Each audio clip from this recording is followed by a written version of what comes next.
Let's get you some more insights into the problem posed by poaching and ivory demand, specifically from the perspective of one key source market. Paul Muya is the Deputy Spokesperson of the Kenya Wildlife Service.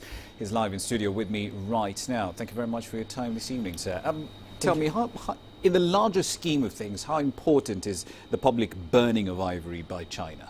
Now, this is very important. We are looking at late being a recognition by various countries that are sharing the problem of poaching across the world, that poaching is an international problem, and every party within the state parties that constitute the CITES are in one way or the other working towards a progress toward fighting poaching in the whole world. Mm-hmm. Looking at the statistics, frankly, these are, well, for lack of a better word, pretty horrifying. By September 2013, 280 elephants killed here in Kenya alone. I understand South Africa loses about 500 or so elephants every single year. Give us a sense of how serious a problem this is across Africa. We have seen a spike of poaching of specific species of wildlife across African large states. For instance, we have seen that happening within this country. Over the past few years, we have seen a spike in the sense that we have had about 384 individuals poached in year 2012.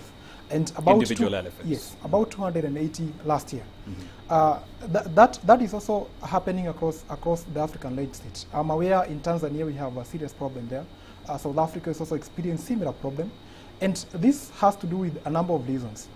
We have seen the growing demand of ivory in the demand market, mainly China and other countries in the Far East. And again, there is a growing number of elephant populations across African large states, with Kenya population currently standing at about 38,000. That in itself indicates that there is availability of wildlife resources that can be poached. I'm not saying that that is right.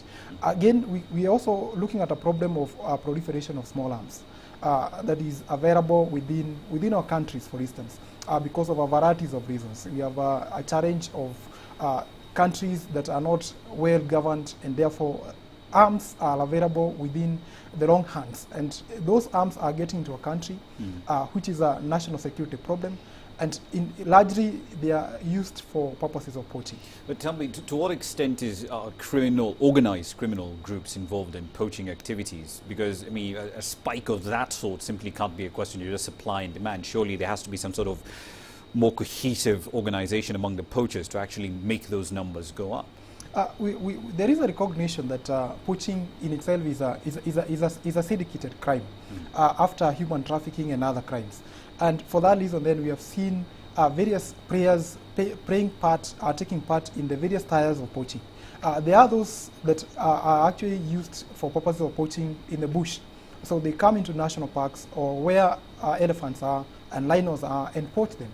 But you remember that they also have to give them back to the dealers who probably are within cities and all that. So that then those dealers eventually have to traffic and smuggle those contraband out of this country. And then there is those that deal internationally, and they make sure that they feed the market side of the poaching cycle. And for that reason, then we are looking at various players playing part in the poaching syndicate and ensuring that they fuel the continued demand for ivory, and then the existence of the source market within the African large states, so that then we are looking at various players playing part within the source markets, countries like Kenya and other countries within Africa, and then that also being played part by countries in Far East countries where the market exists. Just to focus on that interdiction question as well, do you as the Kenya Wildlife Service have the resources you need in order to detect these poachers, track them down and stop them before or after the act has been committed? You recognize that not any institution, including individuals, have adequate resources to fight any problem. And for this reason, then, poaching is a problem that we are doing our best to ensure that the resources that are available to us, we dedicate them for purposes of fighting poaching. So what we are doing as an institution within the country is to ensure that we implement various action plans. We have already seen this country instituting a Wildlife Act, which came into force in the last quarter of 2013. That was assented to by the President the other day, and will be coming into effect on 10th of this January.